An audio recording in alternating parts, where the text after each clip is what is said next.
Este é o Pode Pensar.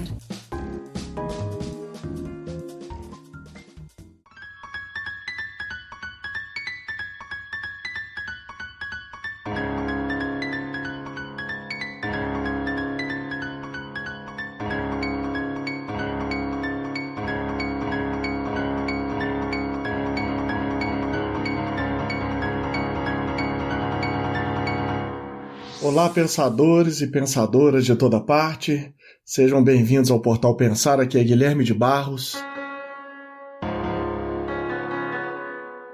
E vamos hoje apresentar para vocês um bate-papo que tivemos no ano passado com o Marcos Vinícius Russo Loures. Compilou uma obra em comemoração aos 100 anos da obra de Leon Denis, O Problema do Ser, do Destino e da Dor, lançando um novo olhar com diversos autores, e nós reunimos aqui junto com o Marcos, o Marconi e o Rafael do Portal Pensar, que ambos, cada um, escreveu um capítulo nessa obra. Marcos, o que rolou de lá para cá, de um ano para cá com a obra, como é que tem sido a receptividade das pessoas? Já deixo aí para você o convite para nós tentarmos gravar com alguns dos autores sobre o capítulo que escreveram. Viu? Seja bem-vindo, um grande abraço, fica à vontade aqui conosco e deixa aí o seu recadinho inicial para os ouvintes do Pode Pensar.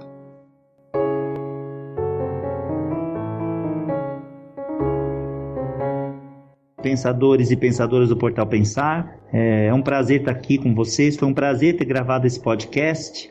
Certamente ideias muito valiosas foram deixadas aqui, né? A conversa com o Rafael, com o Marconi, com o amigo Guilherme, foi uma conversa muito profícua, e essa era a ideia, deixar sementes para que as pessoas possam contribuir, as pessoas que escutaram, né, que vão escutar esse podcast, possam contribuir para que a gente possa, na verdade, tornar real essa agenda da espiritualidade, que é a agenda de fazer uma aproximação entre a ciência, filosofia e espiritualidade do futuro, né? Quando esses muros que separam esses três domínios, eles vão desaparecer e a gente vai construir um entendimento da realidade muito mais unificado, né?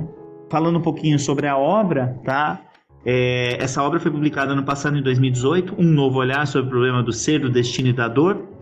Nós somos eu e o amigo Carlos Dugani somos um dos organizadores, né, dessa obra. Essa obra conta com a presença de aproximadamente 30 autores que escreveram os capítulos, aliás, os mesmos capítulos do livro do Leon Denis, que foi publicado da tradução brasileira de 1919. O livro saiu com uma tiragem de 3.000 exemplares, ele está indo para a segunda edição, estamos muito felizes. Aliás, tem uma surpresa aí que está aí, vai provavelmente aparecer na segunda edição. Nós recentemente realizamos uma atividade num centro espírita em Sertãozinho, e lá nós recebemos uma mensagem do nosso caro Leon Denis, parabenizando o trabalho e abençoando o trabalho dessa obra, né, que certamente atualiza e rediscute os tópicos que o Leon Denis trouxe no livro de 1919. Então, a gente vai provavelmente colocar essa mensagem na segunda edição. Então lá a gente vai ter uma mensagem do Leon Denis, falando das suas impressões, né, e elogiando o trabalho e o esforço de todos os amigos que participaram da construção desse trabalho, com um trabalho de cooperação entre os dois planos da existência, né, entre o nosso plano, o plano dos encarnados, e o plano dos amigos desencarnados. Então a gente espera que os amigos aproveitem bastante o trabalho que a gente fez, e convidamos todos a ler o livro, né? Dá uma pesquisadinha na internet, já só jogar lá no Google o nome da obra, Um Novo Olhar sobre o Problema do Ser, Destino e da Dor 100 anos depois, ver direitinho o local para vender e devorar, porque tem muita ciência, muita filosofia junto com a espiritualidade, para poder entender melhor como é que esse processo está acontecendo, tá? Então a gente espera agora que os amigos possam escutar o podcast, e a gente se coloca à disposição, né? Qualquer coisa que quiserem esclarecer, a gente as pessoas podem entrar em contato conosco e a gente esclarecer, que vai ser uma alegria, né? Conversar com outras pessoas que estão interessadas nesse assunto, tá? estiveram conosco também nesse bate-papo o Rafael e o Marconi, que são do Portal Pensar, e ambos escreveram cada um capítulo nessa obra. Irmãs e irmãos, que livro é esse, hein? Eu sou o Rafael, aqui de Niterói, Rio de Janeiro, e quero convidar o meu amigo do coração, o médico da alma, Marconi Gomes. Olá, amigos, eu sou o Marconi Gomes, de Belo Horizonte. Tive a honra de participar desse livro incrível, repleto de capítulos maravilhosos, intuídos por nossos amparadores e que certamente vai tocar a alma de todos vocês. Boa leitura a todos e vamos ao nosso podcast.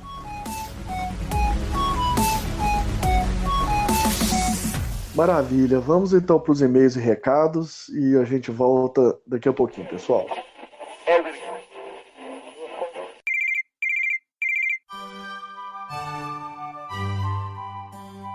Olá, amigos ouvintes do Portal Pensar e do nosso podcast Pode Pensar. Quem fala aqui é o Neto. Estamos aqui nessa leitura de e-mails desse episódio especial, falando sobre um grande pensador que é o Leon Denis.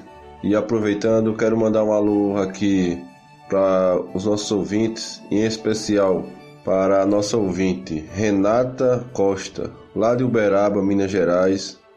Ela que acompanha o nosso trabalho e participa também lá do grupo do WhatsApp do Instituto Ibis. Quero mandar um grande abraço também a todos os que fazem o Instituto Ibis, grandes divulgadores aí da Boa Nova. Outro ouvinte que acompanha o nosso trabalho, que queremos também enviar um grande abraço para a nossa amiga Simone Ribeiro, lá de Volta Redonda. Ela também participa do grupo Ibis e sempre comenta parabenizando pelos podcasts. Um grande abraço para nossa irmã. Um grande abraço também para o nosso amigo Renato Rui, que sempre acompanha também os nossos trabalhos e faz a divulgação pelo Facebook, pelas redes sociais. Queremos agradecer também, Renato. Um grande abraço aí para você. Enfim, são muitas pessoas aqui acompanham nossos trabalhos e em outra oportunidade quero também ir citando aqui as pessoas e mandando um abraço para todos, tá ok? Temos uma grande novidade, está conosco aqui hoje nessa leitura de e-mails, um grande amigo que vai falar um pouco do seu livro, que traz profundos pensamentos, profundas reflexões acerca da espiritualidade, da criação de Deus e do Evangelho. São vários temas abordados no livro.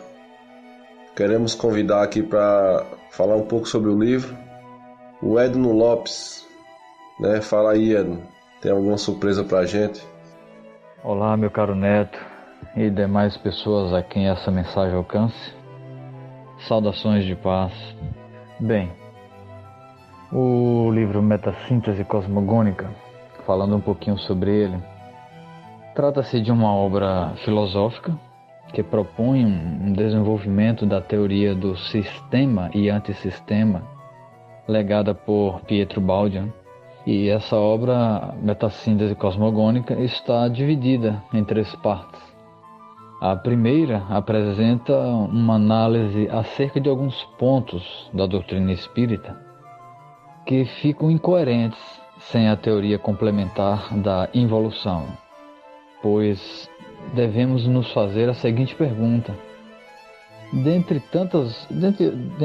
tantas outras perguntas importantes nesse contexto, se o universo é dual, se em suas expressões é constituído de 2 metades inversas e complementares, qual é a contraparte inversa da evolução, senão uma involução ou uma contração de potências? Bem, aí a segunda parte da obra apresenta justamente o desenvolvimento da teoria do sistema e antissistema, ou da involução e evolução. Teoria esta que lança luzes sobre muitos pontos obscuros acerca da origem do universo da sua estrutura dual, da sua dualidade, e é complementada, né? Ou melhor dizendo, essa teoria do sistema e antissistema complementa os ensinamentos da codificação espírita acerca da evolução espiritual. A terceira parte apresenta uma análise em torno de alguns textos bíblicos, especialmente dos evangelhos, que fazem menção a eventos e fundamentos em torno de toda essa problemática, ou seja, em torno da ideia da existência de uma dimensão primordial, de natureza espiritual, acerca da queda da consciência e de suas qualidades intrínsecas, e do retorno das unidades conscienciais para esta dimensão através da evolução de redenção. Daí o conceito, né? O conceito evangélico de salvação de Cristo Redentor. Bom, então nos próximos podcasts do Portal Pensar estaremos discutindo sobre esses pontos que foram alvos de uma longa abordagem no livro Metassíntese Cosmogônica. E será um imenso prazer participar dessa conversação com vocês. Nos próximos podcasts estaremos juntos aí, fazendo reflexões sobre o seu trabalho, sobre a obra desses grandes pensadores que vieram trazer para a humanidade sua contribuição.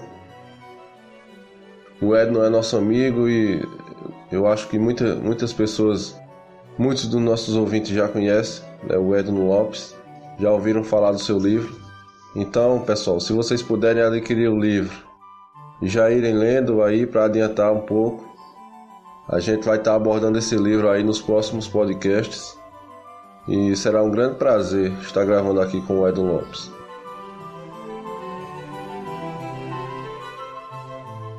Queremos também convidar o ouvinte a curtir a nossa página no Facebook, Portal Pensar, a se inscrever no nosso canal no YouTube, também Portal Pensar, e qualquer dúvida, qualquer pergunta, podem enviar um e-mail para a nossa caixa postal. E vamos para o nosso episódio, e um grande abraço a todos.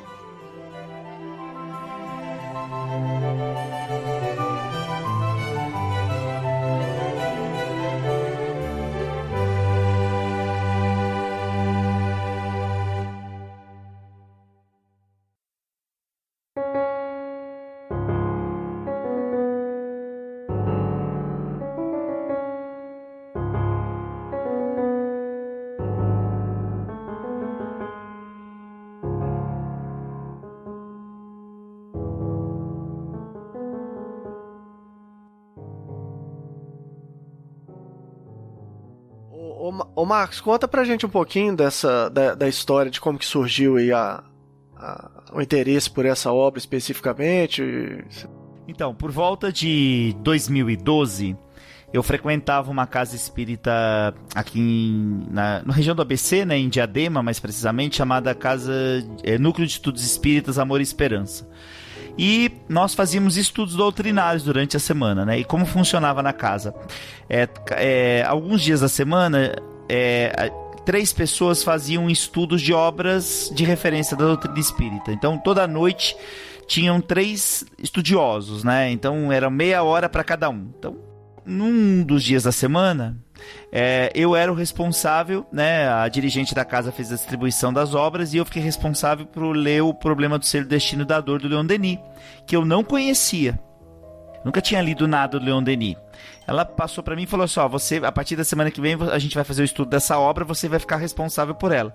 E a dinâmica era essa, era fazer a leitura pública e ir comentando o capítulo, explicitando as ideias, né? E aí eu comecei a fazer isso, né? A princípio eu achei uma obra profunda, né? De fato não é uma obra que numa primeira leitura você consegue extrair tudo que ela tem, né? Muitas vezes eu tinha que ler várias vezes para poder ir explicitando. Aí eu fui fazendo isso, a gente ia discutindo, né? E aí teve um dia que eu terminei minha meia hora, né? Minha apresentação, fiz uma pequena leitura, um comentário, e aí eu sentei, né? E a hora que eu sentei, me veio uma intuição. Alguém me sugeriu o seguinte: olha a data de lançamento do livro. E aí eu olhei e, por algum motivo, eu vi no livro que eu tinha em mãos, que era uma edição da Federação Espírita, né? O ano 1919. Né? Essa data ficou na minha cabeça. A obra não foi publicada em 1919, né? Ela foi publicada, parece que em 1905 na França. Mas ela teve uma tradução aqui no Brasil por volta de 1919, né? Tradução para o português. E aí, nós estávamos em 2012. Eu pensei, quase que na sequência veio a outra ideia. Ela falou assim, porque eu já tinha ficado muito impressionado com a quantidade de referências e pesquisas espiritualistas na virada do século XIX, começo do século XX, que a obra oferece, né, essas referências, né? Aí eu olhei, eu ficava olhando e falava assim, eram muitas pesquisas realizadas em grandes universidades europeias, o Leon Denis faz menção a várias delas, né, na obra, pesquisas feitas na Sorbonne, em Oxford, Cambridge, e eu via aquilo e falava assim, meu Deus, esse material tá todo nas bibliotecas dessas grandes universidades, né? Alguém tem que ir nessas grandes universidades e resgatar esse material, porque eles estão lá. Né, essas pesquisas foram feitas por esses caras, William Crookes, Bozano, esses caras fizeram não pesquisa periférica, eles fizeram pesquisa de ponta nas grandes universidades europeias. Isso me chamava atenção. E aí, quando eu tive a intuição do ano, né, pensei assim, poxa, daqui a 7 anos essa obra faz 100 anos de publicação. E aí automaticamente me veio a ideia, falei assim, nossa, ia ficar incrível se a gente pudesse reler essa obra, uns avanços que a gente teve de ciência, filosofia e espiritualidade, né? Eu sempre faço questão de citar que só do Chico a gente tem mais de 500 obras aí no meio, né? De explicitação doutrinária, de trazendo novas ideias, aprofundamentos. Quer dizer, eu falei assim, eu acho que mereceria. E aí a ideia, enfim, eu tive a ideia e eu achei, a princípio, assim, eu achei a ideia... Falei assim, essa é uma ideia imperdível, né? Falei assim, como eu vou fazer pra isso acontecer? Eu não sei, mas enfim. Aí eu lembro que em 2012, nós tivemos... Eu era membro da Associação Médica Espírita do ABC, e aí teve o Congresso de Maceió, o encontro das AMEs de todo o Brasil em Maceió. E eu já conversei com algumas pessoas, convidei, o livro tem 27 capítulos, né? A ideia era convidar 27 pessoas para que a gente começasse a escrever. Então a proposta sempre foi muito simples. Quer dizer, era pegar cada capítulo, ler o livro do Leon Denis, identificar as questões principais de cada capítulo e rediscuti-las usando os avanços, entre aspas, eu não gosto muito desse termo avanço, mas usando as novas ideias aí dos últimos 100 anos em ciência, filosofia e espiritualidade, né? E aí nós demos o pontapé em Maceió e a coisa começou. Só que trabalhar com 27 pessoas escrevendo não é muito simples, né? E aí eu acho que na verdade, eu acredito a mim essa falha, eu quis impor uma dinâmica que é uma dinâmica de troca. Então a ideia era assim, que a gente criasse um ponto onde cada pessoa fosse lendo e identificando material de outros capítulos, não só do dela, e compartilhando isso para que a gente pudesse juntar mais elementos para escrever o capítulo. Então, num primeiro momento, as pessoas não escreveriam, elas iriam identificando o material e compartilhando esse material. Tinha um cronograma, enfim. Só que para você administrar isso com 27 pessoas, de fato é muito complicado, né? E aí a obra deu uma parada, ela foi meio arrefecendo, algumas pessoas foram... Aí você pediu material, às vezes o material não vinha, e aí eu cheguei a falar com a doutora Marlene Nobre, né? Na época ela estava encarnada. Tava nessa época aí, né, Marcos? Você tava nessa época. Você tava nessa época, exatamente. Aqui, você fez uma ótima, porque eu sou muito confuso. Eu não sou bom igual esses que estão aí, não. O Rafa, o Marconi, o Thales. O Rafa, daqui a pouco eu conto como ele apareceu. O Rafa... Aqui, meu pensamento é caótico demais, Marcos. Seria um desastre. E... Aí a coisa foi meio arrefecendo, e aí eu conversei com a doutora Marlene, pedi, inclusive eu perguntei para ela se ela queria escrever um capítulo. A doutora Marlene tinha uma vida muito complicada, né, muito corrida, viajava direto para a Europa, ficava envolvida diretamente na divulgação do paradigma médico espírita na Europa. E aí ela, infelizmente, falou que não ia poder aceitar o convite, mas que se precisasse de alguma coisa ela ajudaria. De fato, ela ajudou muito. Por quê? Bom, a obra foi, de novo, arrefecendo, morrendo. Teve uma hora que eu achei que ela tinha morrido, né? Realmente tudo parou. E aí, de vez em quando eu pensava, me dava uma tristeza no coração, saber que uma ideia tão boa tinha morrido. Mas eu falava assim, eu ainda pensava assim, poxa, os caras não te pedem nada pra você fazer. A hora que te pedem, você não consegue nem juntar 27 pessoas pra poder escrever um livro, né? Falei assim, isso é um desastre mesmo, cara, né? Mas enfim, passou um tempo, meio que achando que realmente a obra não ia sair. O André Ramos, que escreveu o capítulo da vontade do livro, um certo dia ele me ligou e falou pra mim assim, o André, enfim, ele é físico também, né? A gente troca muita figurinha. E o André ele me ligou e falou assim, Marcos, eu tive um contato a doutora Marlene já tinha desencarnado. E aí ele falou assim, tive um contato com a doutora Marlene ontem. E ela me passou algumas tarefas, pediu pra eu falar com algumas pessoas, e uma das tarefas ela pediu pra eu falar com você. Ela falou que era pra você retomar a obra imediatamente, porque a obra já estava pronta no plano espiritual. E ela precisa ser publicada. E o capítulo dele era sobre vontade. Sobre vontade. Aqui, eu vou até aproveitar, assim, já que você tá contando da Marlene lá com ele, né? Eu só queria fazer uma sugestão pra você mudar um pouquinho a sua história. Que você tem que contar a história é o seguinte. Em vez de você falar que você teve uma intuição, você vai falar que você tava lendo a obra e, de repente, quem que entrou na sala? Leon Denis. Aí você tem que contar assim, né, Rafa? Aí eu vi o Leon Denis. Você vai dar mais impacto. Ele virou pra mim e falou assim, olha a data de lançamento do livro. E sumiu. Você tem que contar isso. Deixou uma fumacinha. E aí a gente começou a... Aí isso foi... Nossa, deu um super ânimo, né? Falei, cara, né? Olha a mensagem, né? Aí a gente recomeçou, né? Falei, bom, vamos lá. Comecei a entrar em contato com as 27 pessoas. Algumas pessoas tinham assumido outros compromissos, que eu entendi perfeitamente, porque essa parada, ela durou cerca de 1 ano e meio, né, assim. E aí, tranquilo, e a gente foi convidando outras pessoas, né, pra escrever. Aí, nesse período aqui entrou, por exemplo, o Rafael entrou nesse momento. Eu vi umas postagens do Rafael e eu achava as postagens muito lúcidas, assim, umas coisas, assim, bastante esclarecidas. Eu falei assim, esse cara... Eu acho que esse cara eu posso convidar para escrever o livro. Eu não conhecia o Rafael, pelo menos não encarnado, né? Provavelmente a gente já se conhecia de outras experiências. E aí eu o convidei, né? Falei, você conhece o Leon Denis? Ele falou, poxa, eu conheço sim, eu gosto muito do Leon Denis. Aí eu convidei, ele aceitou e ele acabou indicando outras pessoas também, né, Rafael? Eu acho que você me sugeriu alguns nomes. A Sandra, eu acho que você sugeriu. Foi, a Sandra e o Luiz Guilherme, porque na verdade, isso. Eu não sei nem se eu te contei. Então, a gente tinha montado um grupo de estudo virtual, eu, o Luiz Guilherme e a Adriana, lá da Itália, pra gente estudar a obra do Leon Denis.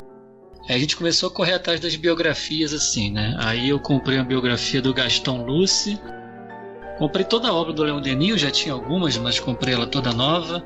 O Luiz Guilherme conseguiu outra biografia lá, a gente pegou uns vídeos na internet também, começamos a estudar o Leon Denis, engoli os livros do Leon Denis.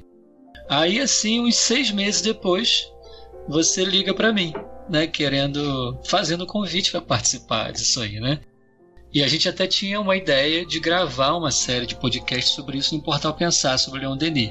A gente não conseguiu fazer isso, né? E aí surgiu o seu convite, ou seja, a gente estava alinhado, né, na ideia de estudar e de fazer algum trabalho do Leon Denis. E surgiu a sua proposta aí. Muito bom, gente. Você sabia disso, ô Marcos? Não, eu não sabia. Ele não tinha me contado essa história. Agora é engraçado, assim, que tem uma turminha também lá do Portal Saber, né? Que é Saber Espiritismo agora. Tem o quem que é? O Denis. Acho que é a esposa do Henrique também. Tem uma turminha lá, o Luiz Sérgio, né? Luiz Sérgio Marota, não é isso? Isso também. Então, isso foram indicações o Denis Perdigão. O Denis Perdigão. Isso. A Juliana Cutolo. A Juliana, se eu me engano, quem me apresentou a Juliana foi o André. O André que me sugeriu o nome dela. E aí os nomes foram aparecendo, né? Então, no final das contas, a gente conseguiu fechar os 27 capítulos, né? Só que a gente não tinha previsão de editora, né? Então, estávamos escrevendo sem nenhuma perspectiva de editora. Eu falei assim, a gente vai procurar isso depois, né? Aí, o Rodolfo, que é um médico hoje, né? Eles até escreveram um livro na Associação Médica Espírita. Eu escrevi um capítulo desse livro. O Rodolfo, ele falou assim, Marcos, conversa com o Carlos Durgante, porque o Carlos Durgante, ele é o responsável pelo departamento editorial da Associação Médica Espírita do Brasil. Então ele tem muita experiência com essa coisa de publicação. E o Carlos não estava no projeto, né? De escrever, ele escreveu um capítulo também. Aí eu entrei em contato com o Carlos, coloquei a ideia para ele, expliquei, o Rodolfo sugeriu o seu nome. Aí ele falou, manda para mim o que você tem aí, porque eu vou dar uma olhada. Aí ele deu uma lida e logo depois ele entrou em contato comigo e inclusive ele foi assim bem enfático, né? Que ele falou assim, cara, vocês têm ideia do que vocês estão fazendo? Eu falei assim, eu acho que sim. Eu falei assim, esse projeto é sensacional. A gente provavelmente não vai ter muita dificuldade de publicar isso. Aí ele falou assim, só que eu acho que a gente não vai conseguir publicar pela Associação Médica Espírita do Brasil. Ele achou que a princípio não tinha muito perfil dos livros publicados pela editora da AME, né? Mas aí ele falou, vou tentar a Federação Espírita. Aí ele tem muito contato com a Federação Espírita do Rio Grande do Sul. O Carlos, ele é gaúcho, né? E no final das contas, depois ele acabou conversando com o pessoal do departamento editorial, falou do projeto, ele ficou empolgado, mostrou o projeto, né, para o Gilson, que é o presidente da Associação Médica Espírita do Brasil hoje. Depois, com o desencarne da doutora Marlene, o Gilson assumiu a presidência. O Gilson gostou, a Márcia, que é a responsável pelo dinheiro, né, pelo financiamento da obra, também aprovou, e eles falaram assim, não, vamos publicar a gente, entendeu? Aí a gente começou o trabalho de revisão, contratamos a equipe de revisão. Ficou muito bonita a edição do livro, viu, Marcos? Muito bonita. A capa ficou espetacular. Tá bem atrativo, tem um apelo, até assim, para atrair o leitor também para uma primeira folheada, tá muito bom. A ideia era essa, né? A ideia era na verdade, o livro remeter ao passado, né? Era quase como se a ideia de página envelhecida. No começo do livro tem uma página que tem o nome dos autores e tem uma mão com uma caneta, que é uma coisa simbólica. Quer dizer, a ideia era como se o Leon Denis estivesse escrevendo o nome de cada uma das pessoas que participaram do projeto. Então, é assim, além de bonito, tudo foi feito com muita sensibilidade, assim, sabe? Tudo tem um simbolismo dentro do livro, nada foi aleatório. Sim, não, muito bom. E deixa eu te perguntar uma coisa, esses artigos todos que Leon Denis acessou para poder escrever a obra e que ele compilou, né?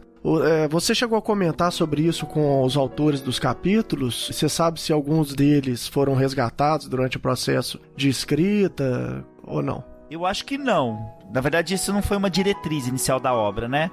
A ideia, quer dizer, isso me inspirou a obra por causa disso, né? Porque eu tenho muito interesse nessa parte histórica, né? Da bibliografia, e acadêmica mesmo, né, do movimento espírita, né?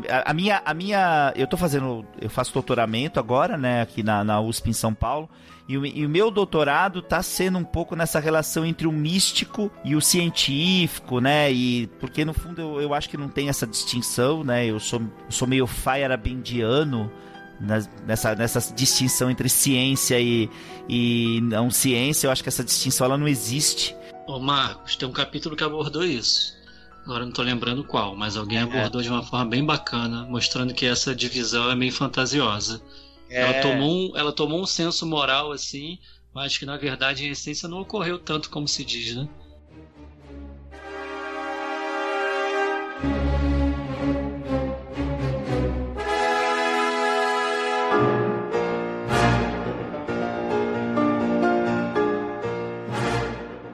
Ó, eu vou contar um episódio pra vocês, que é assim, um episódio que eu tô pesquisando. No final do século XIX, começo do século XX, não sei se vocês já ouviram falar de uma pesquisadora chamada Anne Besant. Ela era presidente da Sociedade Teosófica Internacional. A Anne Besant, ela tinha contato com um cara chamado Leadbeater. E o que eles fizeram? No final do século XIX, começo do século XX, com o boom da química e a descoberta de elementos químicos, eles se propuseram uma atividade que era usar a clarividência para poder entrar na estrutura atômica dos materiais e ver como é que era a estrutura dos materiais usando meditação e clarividência. Olha, a coisa é sensacional. Aí eu comecei a pesquisar esse material e assim, eu tenho um livro que eu até recomendo muito, que é muito fácil de achar, chama Química Oculta, publicado pelos dois. E esse livro, assim, quando ele descreve o seguinte, ele faz o experimento, e eles fazem um experimento, né? O Leadbeater, na verdade, com o apoio da Anne Besant, ele faz a experiência, e o primeiro átomo que ele entra, eles pegam uma amostra de ouro, E aí ele entra, e no livro, inclusive, ele desenha a estrutura molecular atômica que ele via quando ele entrava nos elementos químicos. E os desenhos são sensacionais, assim. Só que quando ele entrou no átomo de ouro, ele viu uma estrutura absolutamente dinâmica e ele não conseguia sequer entender o que estava acontecendo.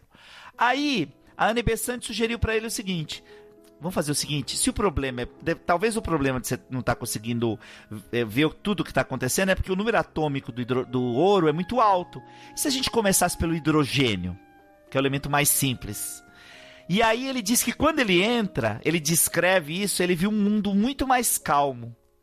E aí ele começa a fazer o desenho, e ele vai estudando estrutura, ele consegue com o Crookes amostras de elementos químicos que ele não tinha acesso para fazer as experiências.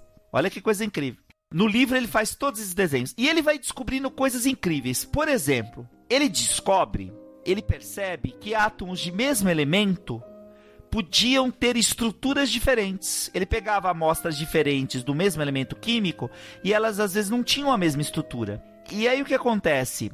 As observações têm alguns problemas, né? Os pesquisadores da época apontam alguns problemas, algumas inconsistências. Mas, por exemplo, o Soddy, ele vai ganhar um prêmio Nobel em 1920, 20 e pouco, pela descoberta de vários isótopos. E o que é o isótopo? Se não, o mesmo elemento químico com uma quantidade de nêutrons diferentes.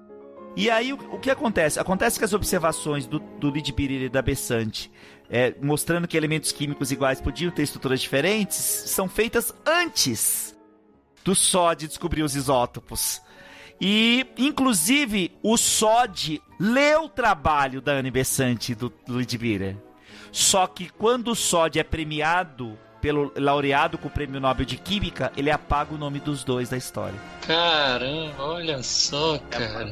Ele apaga o nome dos dois da história. Os dois não aparecem, mas ele teve contato com química oculta. Então, isso mostra um pouco o quanto essa distinção, né, essa separação, ela é artificial, porque as pessoas não são cindidas, né?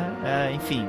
E aí eu achei um artigo de 1980, 1990, de um cara, um físico de altas energias, que releu química oculta, ele rediscute o química oculta, e ele mostra, na verdade, assim, a obra de 1920, ela tinha problemas, os físicos da época, porque o Leadbeater, ele achava que ele estava vendo os átomos. O cara de 1980 vai mostrar, ele vai reescrever a obra e vai dizer o seguinte: o Leadbeater não viu átomos, ele viu subquarks. E aí ele recalcula, e detalhe, os erros de 1920 desaparecem com essa revisão do olhar. Caramba! Olha isso, cara! Que coisa incrível, o trabalho, hein? que o cara fez. Olha só, isso. Né?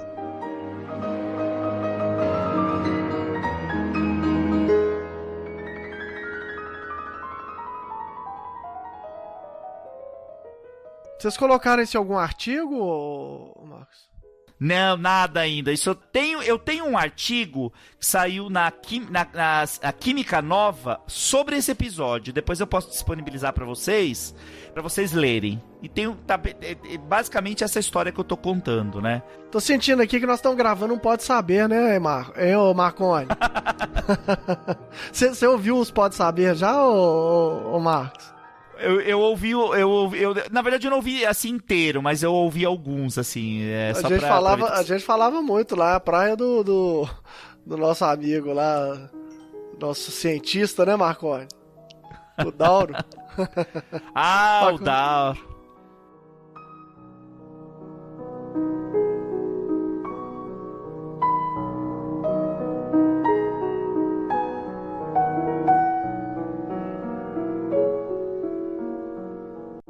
Então é isso, né? E aí eu acho daí o interesse dessas obras que você tá falando, que eu acho que estão ainda disponíveis, né? Assim, é pegar o Leon Denis, a obra original, porque ele cita essas pesquisas, né?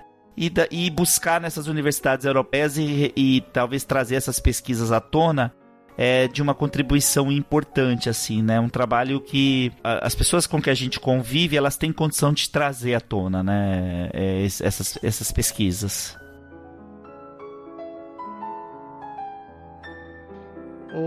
Ô Rafa, mudando aqui um pouquinho, como é que foi a experiência de escrever o capítulo? O que você sentiu?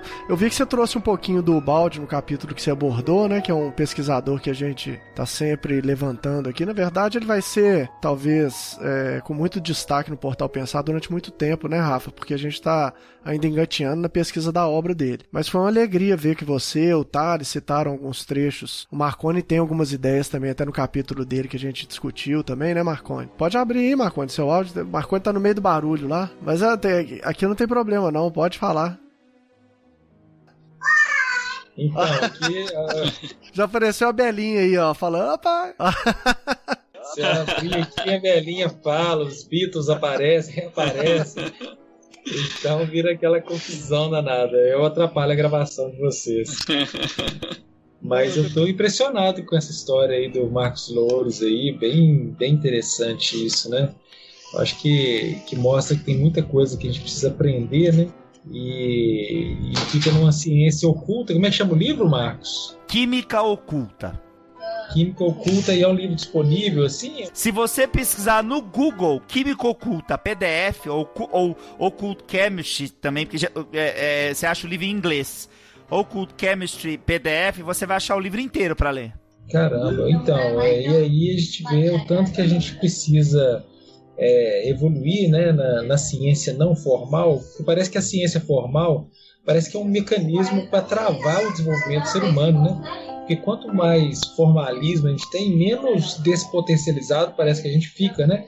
Então é como se a ciência tradicional ela fosse de propósito uma forma para engessar a real capacidade das pessoas, né? Então a faculdade até pouco tempo atrás ela não permitia esse tipo de expansão para essas outras áreas. Aí eu vejo um físico igual o Marcos Louros, está fazendo doutorado lá na USP, e outros colegas nossos, né, igual um vídeo que eu postei até no grupo do Portal Pensar, que é de um cara que trouxe a medicina baseada em evidências, que é o Álvaro Azevedo, em 1995, do Canadá, e ele dá palestra e fez um TED Talks, né, de São Paulo, o TED que todos conhecem, né, sobre a importância do perdão nas doenças cardiovasculares. E como que o perdão atua nesse processo de cura e autocura e faz com que as pessoas tenham menos eventos cardiovasculares, né? E tenham menos infartos, se tornem menos susceptíveis e tal. Então até a ciência chegar nisso é muita coisa que precisa cair, né? Então é como se a ciência, o establishment, né, da ciência convencional, ela freasse isso que o Marcos falou, da química oculta, né?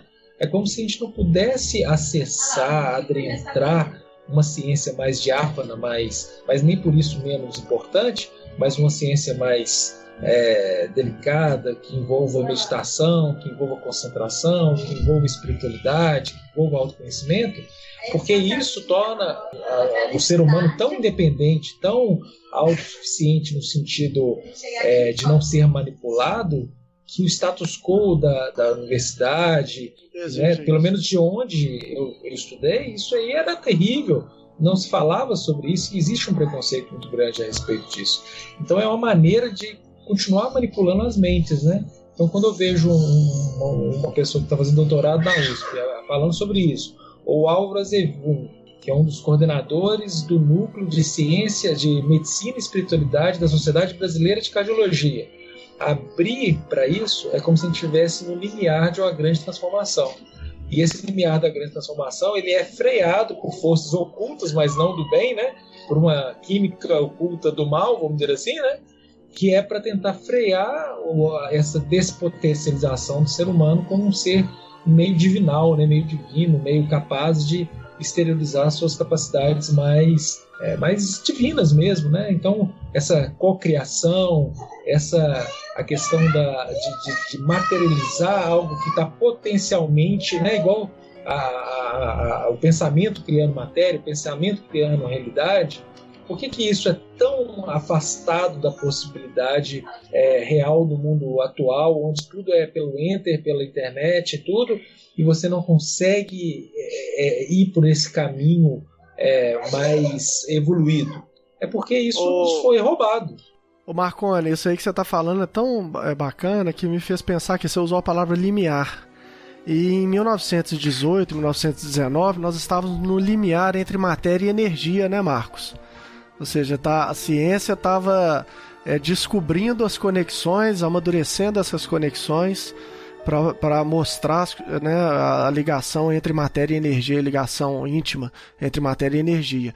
E 100 anos depois agora, talvez nós estejamos todos sentindo que nós estamos no limiar entre energia e espírito. Nós estamos aí, talvez, quem sabe a ciência avance nisso e os nossos estudos permitam a gente também fazer essas conexões entre energia e espírito, né? Deixa eu só tirar uma reflexão aqui. Eu andei pensando há pouco tempo, lendo e ouvindo algumas coisas, uma ideia que me deu um pouco de consolo nessa questão da ciência materialista, que nega o espírito, etc. Olhando a vida por aquela ideia de que tudo evolui numa espiral, né? Que se abre, se fecha, expande, contrai e sempre ganha um terreno além, sempre para cima, sempre progressivo. Eu acho que a gente teve um momento de misticismo, de sentido de espiritualidade, e depois a gente veio para um momento de um materialismo muito pesado, né, com bases científicas muito solidificadas, negando o espírito. Eu acho que esse momento veio na espiral da vida, como uma descida, assim, justamente para a gente ter uma subida maior agora, para que essa base científica, né, esses protocolos, esses padrões muito rígidos, encontrem o espírito e agora expliquem para a gente o espírito, estou usando a palavra espírito, naquele modelo de fé raciocinada. Sabe? Eu acho que se a gente não tivesse assim, um período nessa espiral, nessa curva de uma rigidez maior de metodologia científica e até uma luta, porque isso é do ser humano, não adianta, né? O nosso egoísmo ainda é muito forte, né, contra o espírito, vai solidificar uma base estruturada para a gente agora comprovar a existência do espírito com bases científicas. Entende? Então, isso me deu um consolo que sai um pouco daquela briga, né? De matéria, espírito, ciência é isso, a religião foi aquilo. Entende? Opa, peraí, vamos uma fase dar uma olhada de cima.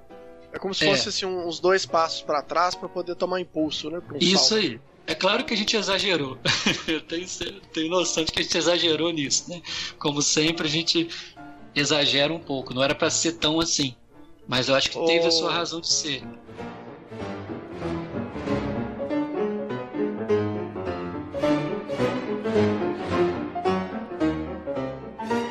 Ô Rafa, você que citou lá o nosso pensador italiano, né, no seu texto, eu vou ler um trecho aqui para você, eu até mandei isso pro Marcos.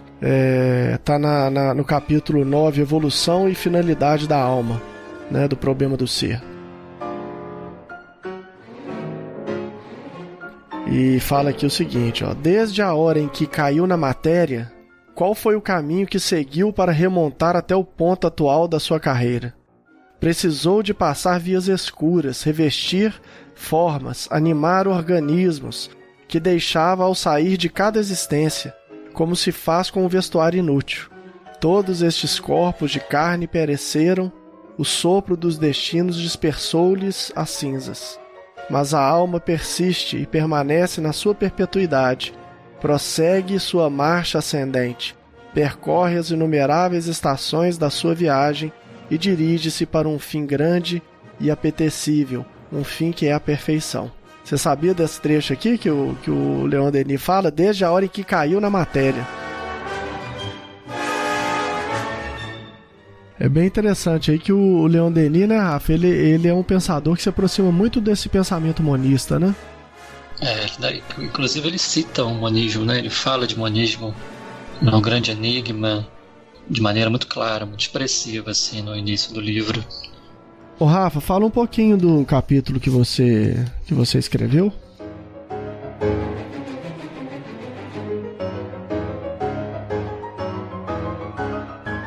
Olha, quando o Marcos me convidou, eu morri de medo. Por 2 motivos. Eu estava muito atarefado, realmente. E também, nossa, né, escrever alguma coisa sobre o livro do Leon Denis, que o Marco tá doido, meu Deus. Como é que a gente vai mexer ali na obra do Denis, né? Pois é, mas aqui, ele te deu uma colher de chá, porque ele te deu o capítulo sobre justiça e responsabilidade, você é advogado? Aham. Isso foi por querer, Marcos? Não, ele que escolheu. Ah, então tá vendo? O cara é folgado, né? Ele pegou um que é fácil pra ele. Foi você que escolheu, não foi? Eu não lembro. Ah, não, você me deu, Marco. Foi? Foi você que me deu. Ah, então foi o Leon Denis que, através do Marcos, te deu de presente. O Leon Denis que entrou, falou e depois deixou a fumacinha.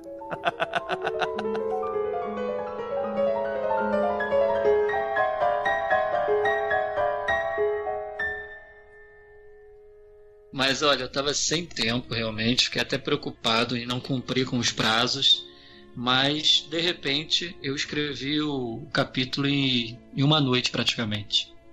Escrevi muito rápido assim, o dia seguinte foi para revisão, para conclusão assim de um parágrafo final. Porque, nossa, né, eu não conseguia começar por falta de tempo, e de repente teve um dia que eu parei, agora vai. E veio assim tudo muito rápido. Escrevi tudo muito rápido, de maneira muito simplificada.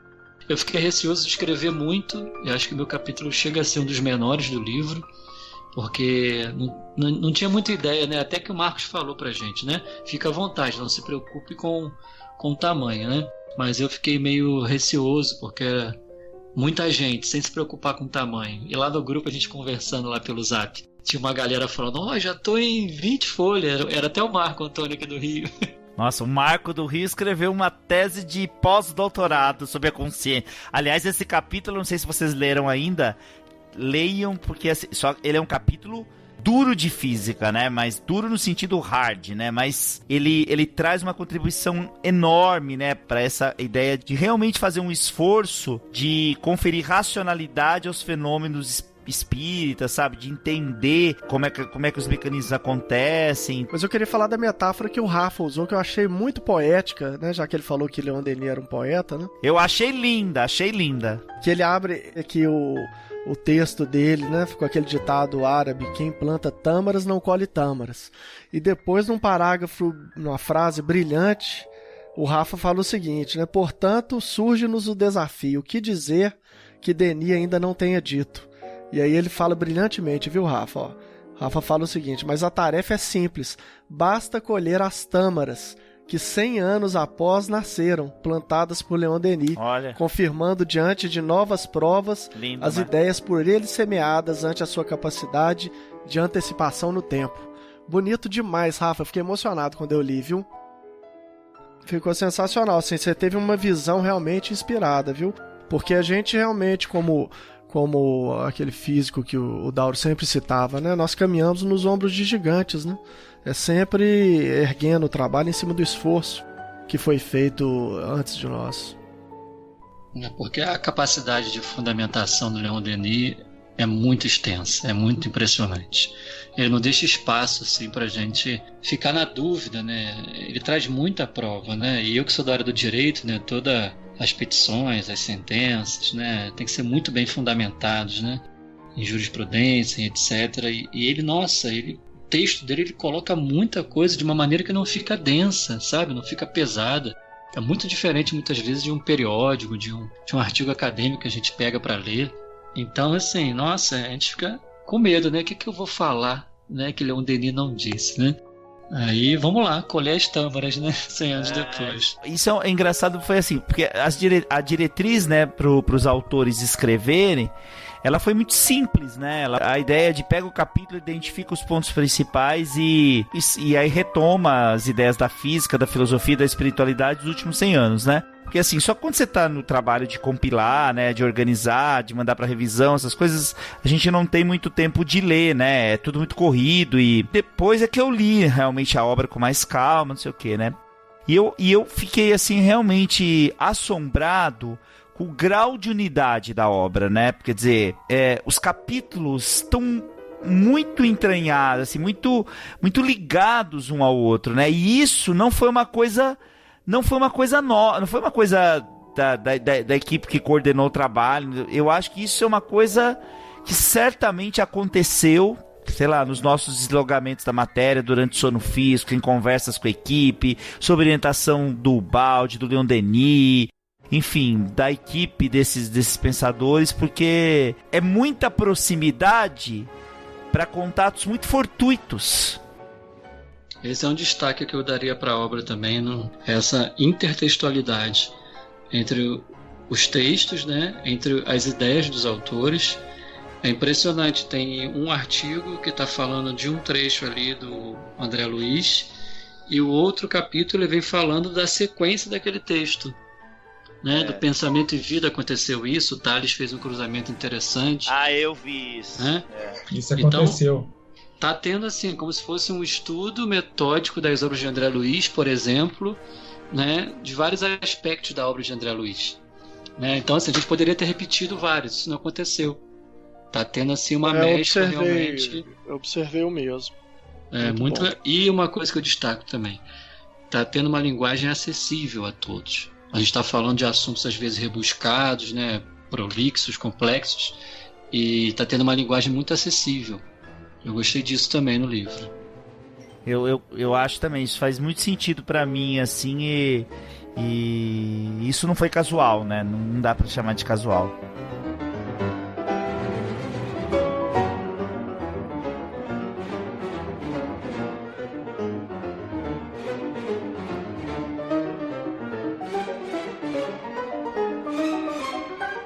É isso aí. Ô Marcos, você citou aí, a gente falou bastante do balde, mas você já teve a oportunidade de ler, você que é cientista aí também, você tem a obra dele na sua biblioteca? Gente, olha, essa é uma das coisas que eu tenho, já até demonstrei essa vontade, mas eu tenho que admitir pra vocês que eu já dei folheadas assim, mas eu não conheço a obra do balde. Então eu vou te mandar uma obra completa dele de presente, tá? Opa, eu aceito o presente.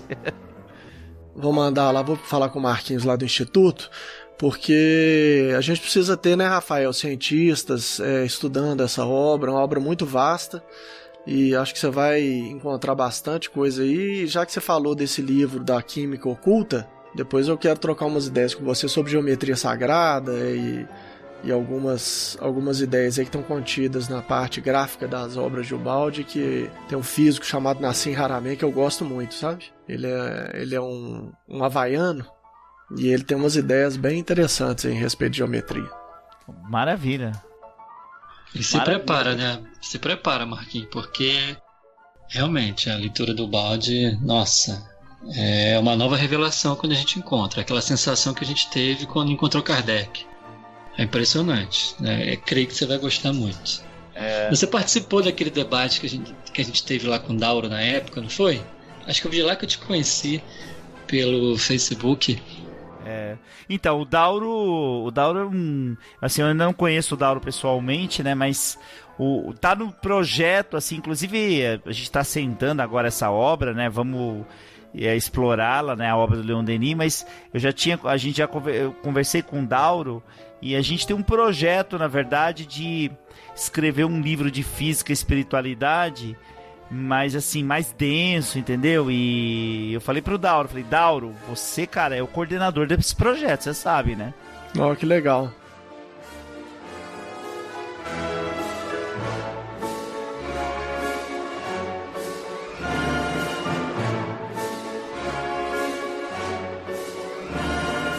Bom, amigos e amigas do Portal Pensar, é isso aí, chegamos ao final desse episódio, espero que vocês tenham gostado. Agradeço ao Marcos, Rafael, Marconi, maravilha de episódio, sensacional. Marcos, espero que a gente consiga mesmo aí gravar com outros autores sobre cada um dos capítulos, e a gente deseja a todos vocês aí um grande abraço e até a próxima.